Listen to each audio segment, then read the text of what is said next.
Preliminary subdivision applications, Ms. Jeffers Campbell. Thank you, Mr. Chairman, and good evening, Commission. For the month of October, the following applications were submitted to Subdivision Administration for review and consideration by the Planning Commission. 4 preliminary plan applications were submitted, which include Howard Farm Subdivision, case 2018-148, which also has an associated variance case with it in regards to the 20-foot landscape buffer requirement. The next is Legacy Park Phase 1, which is a cluster subdivision. This request is an already approved preliminary plan that was recorded. And this is just a request to revise the already approved plan. Number 3 is Martin Woods, which is a cluster subdivision, case 2018-157, and Hartness Inn subdivision, case 2018-158. This also has an associated variance request tied to it in regards to T&D road design standards. And then we have one variance case, case VA 2018-174, Stanley Widener, in regards to use of an unpaved shared drive. The first case is Howard Farms subdivision. Howard Farms is a conventional residential development located west of Fountain Inn near the intersection of Watson and Fairview Road. The project site is 54.05 acres of unzoned land. The applicant is requesting 45 lots and a variance from the 20-foot landscape buffer requirement near the subdivision entrance. Water will be provided by Lawrence Water and lots will be served by septic. The subdivision is accessed off of Fairview Road, a state road with a 3.6 pavement quality index rating, which means pavement along this segment of the road is in good condition. Fairview Road has level of service A with 3,301 average daily trips. Here's an image of Fairview Road looking east and an image of Fairview Road looking west. The preliminary plan is before you.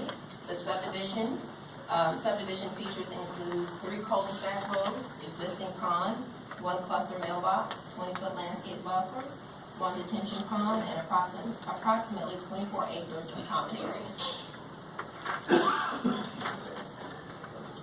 The project is compatible with the surrounding land use. Lots in the proposed subdivision are approximately 25,000 square feet, or about a half an acre, at 0.83 lots per acre. The site is located in close proximity to area zone RR1, which permits 1 acre residential lots. Lots in the Fairwood subdivision located across from the site are less than 1 acre. We're going to go right into the variance, if that's okay. Yes, ma'am. Case 2018-149. The variance, it's a variance from the 20-foot buffer requirement at the entrance between Lot 45 and Fairview Road due to geometry constraints of the site and the following county and SCDOT requirements. SCDOT has a minimum distance requirement from radii of road connection to property line. Then there's also a 90-degree angle at entrance to maximize site distance. There's a minimum centerline radius requirement that's applicable, and then also a minimum centerline reverse curve requirement that's applicable and creates some constraints for the entrance here. Staff recommends approval of the variance as requested.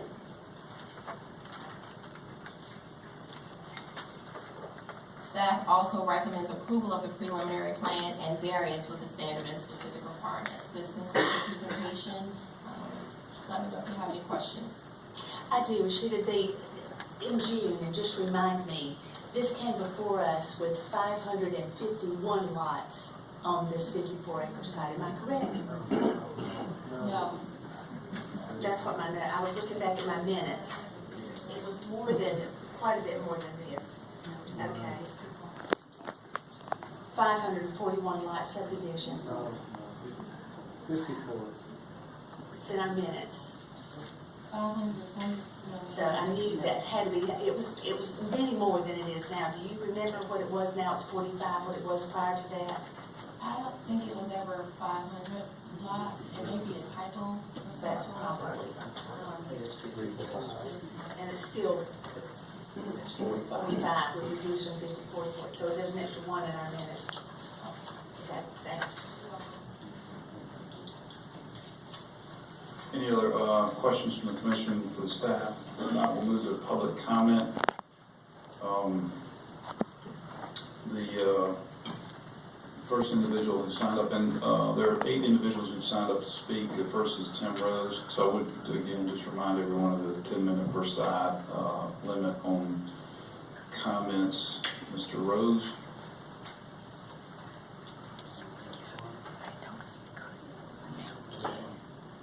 Good afternoon, my name is Tim Rose. I reside at 102 Watson Road in Fountain Inn. Thank you for the chance to speak. I'm here once again to speak in opposition to Howard Farm, primarily based on issues of public and traffic safety. I would like to clarify, there's been some language that's been circulated to the public I think needs to be clarified. Regulations and standards are not guidelines. Regulations and standards use words like shall and is required, not should. So this proposed subdivision, it fails to comply with 3 key components of the regulations and standards that apply to this area, that being the land development regulations and SCDOT arms manual. First is the sight line, which is 8.4 in the LDR and the DOT arms manual, chapter 7. For the prescribed speed limit on Fairview Road, which is 50 miles an hour, the sight line distance is 555 feet. This property does not have sufficient road frontage, nor does it have the easement to get this prescribed sight line. This is derived from the American Association of State Highway and Transportation Officials. This is in your packet, page 2, points already defined by DOT representatives, point 2 and point 11. The second is with regard to spacing requirements. That's in your packet, page 2, point number 1. The spacing requirement between the existing subdivisions, Canterbrook Court and Buck Trail, is 700 feet. According to the regulations, the requirement is a minimum of 500 feet for an urban area. If we consider this area being rural, it recommends a quarter of a mile. Third is the traffic study. Fairview Road already has enough trouble. There's dangers there. We have subdivisions that are their legacy things that do not have proper turn lanes, and we have frequent accidents. I'll draw your attention to the traffic study which was presented. I agree that the traffic study was based on polling station number 308, which is south of this intersection, closer to the Lawrence County line. If we go north to the next polling station, which is 368, according to SCDOT numbers, that count is over 8,000, which is very similar to the traffic on Highway 418 on either side of Fairview Road.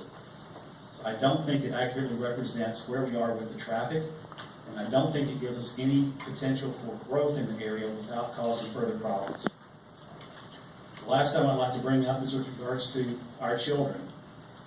The narrow entrance to this subdivision, lack of circular flow, and no drop lane puts our children at risk. 45 houses, we have the potential of 50 to 100 kids that are now going to have to get on a school bus on a state road at 50 miles an hour speed zone. Because of these, this proposed subdivision does not comply with these regulations and concerns as the commission would work to deny. Thank you. The next speaker who signed up is Jim Moore. Can we go back to the overhead? One that shows the satellite view. Mr. Moore, can I just ask you to elevate that microphone a little bit? Yeah. My name is Jim Moore, Hillside Church Road, Fountain Inn. I'd like to talk a little bit about the regulatory requirements for the LDR with regards to subdivision, particularly with regard to Article 3.1. I think you're all pretty familiar with it, but just for summary, there are 3 components to it, and all 3 have to be met for it to be approved in the subdivision. One of them is adequate infrastructure and transportation system exists for the project. You've already heard about whether it is. The project is compatible with surrounding land use density. And finally, it must be compatible with the site's environmental conditions such as wetlands, flooding, endangered species, and habitat. I'd like to talk about the surrounding area. In the July meeting, the Planning Department said that the average lot size around this facility was 6.77 acres. The lots in this subdivision are 0.6 acres. The average lot size surrounding the subdivision is 10 times the size of the average lot size in this subdivision. Very, very different. The lifestyle of people living in the country are very different than subdivision living. And there are different problems whenever you put this kind of density in an area like this, but surrounded by farmland animals. Talk about this subdivision here. Yes, there are 14 lots in that subdivision that are 25,000 square feet. 85% of the lots in that subdivision are larger than that, and half of those are 1 acre or larger. There are 89 lots in that subdivision. So saying it is the same as what you're going to see here is very different. Those 14 lots are interspersed among these. These are all lots, all the same size in the same area. I'd also like to talk about Article 8.14. Article 8.14 requires a site distance from where you enter the road down this road so you can see traffic coming up this road. The developer and the landowner do not own the property on either side. As Mr. Rose pointed out, this guy's a site distance of 550 feet from where they enter the road, so you must see traffic coming from this direction. In order to do that, they would have to take out at least 30 to 40 feet of trees here, the buffer and fence in front of this house, and the entrance gate to the house. He doesn't own the land. On this side, you'd have to have 550 feet up the road. While it is open space, it limits the land use for these two owners what they can do with that land. It cannot allow any vegetation higher than 3.5 feet. There's a significant impact to their neighbors simply because they want to put the subdivision entrance at this position. You want to talk about variance now, or you want to do it later? You need to address any issue you think is pertinent now. With regard to the variance, we go back to the plat. They're asking for a variance for the buffer in this area. They require it because of the way they laid this out. If you make changes to these lots right here, a variance is not required.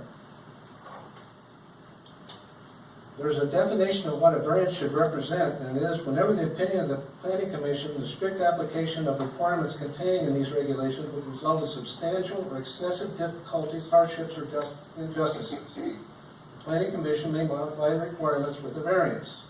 However, focus should be on the public interest of the citizens. There was a lot of discussion last year about applying buffers around subdivisions. Why do we have to take this one away? It is not an injustice to the developer. It is not a hardship for the developer. He may lose a couple lots.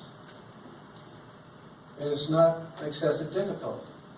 And also, for a point of clarification, in July, there were 54 lots proposed, not the 45. The footprint of this is identical to what you saw in July. The only thing they did is add 3,000 square feet to each lot to meet DHEC regulations. I'd also like to ask all those who are opposed to this subdivision, please stand. Thank you. I respectfully request, based on the LDRs, Article 3.1 and 8.14, that you deny this subdivision. Thank you. The next speaker is Karen Wilson. I can talk fast, but you have this information in front of you. Commissioners and others, thank you for the opportunity to speak and be heard. I'm Karen Wilson, owner of Freehaven Farm, one of many properties that would be adversely affected by this proposed subdivision of Holly Farms. I started my farm here in Greenville County 33 years ago with a dream of preserving a way of life that has existed in this state for hundreds of years. It's a dream of making a living from the land. When I came here, the intersection of Fairview Road, Harrison Bridge Road was farmland. There was no development south of 418. We are not opposed to growth and development, but we need it managed. My neighbors and I have benefited from some of the improvements that have taken place over the years, but we've also paid a very high price because of increase in density. A subdivision is not a self-contained entity. It has impact reaching far beyond its borders. My farm is my livelihood. The lack of planning and lack of concern for preserving rural areas is quickly destroying my ability to exist as housing density increases. The proposed Howard Farm subdivision is 1/2 mile from my farm. Over the years, I've incurred significant damages from the 3-acre subdivision, which borders half of my farm's rear property line. People from the subdivision have used my farm as their green space, with no respect for my property rights and to the detriment of my livelihood, my livestock, my land and water quality, and intrinsic value of my farm. My animals have been shot, stolen, maimed, and killed by subdivision residents and their so-called pets. I've spent thousands of dollars on privacy fencing and other measures to try to safeguard my livestock and property. I've effectively lost the use of the rear of my property due to trespassing on defensed and posted areas and shooting onto my land, resulting in danger to livestock as well as liability issues. The creek on my land has become contaminated by the runoff of faulty retention pond of the subdivision, which borders the property line. The creek has lost its natural vegetation, water quality is poor, water flow is restricted with sediment. A constant concern is the eventual contamination of deep wells. That's my only source of water. Through the increased use of pesticides, herbicides, lawn and household chemicals, as well as inevitable septic tank failures, as many houses are built in the surrounding areas.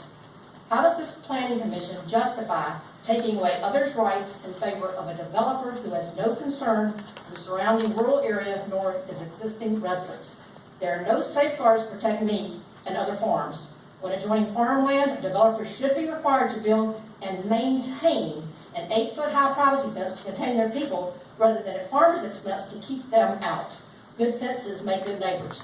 Placement of retention ponds according to effects of where drainage goes to avoid downstream contamination. That is not considered. They put a retention pond in, it goes into the streams. Planting vegetation to control erosion on their side of the fence. Farms are being torn apart by not addressing these issues. I suggest the Planning Commission require an independent environmental impact study on the effect of further development along the Fairview Road corridor. We ask that you, the Planning Commission, honor your responsibility to the rural citizens of this county by enforcing Article 3.1 and deny the Howard Farms subdivision application. Thank you again for your consideration. Thank you, Ms. Wilson.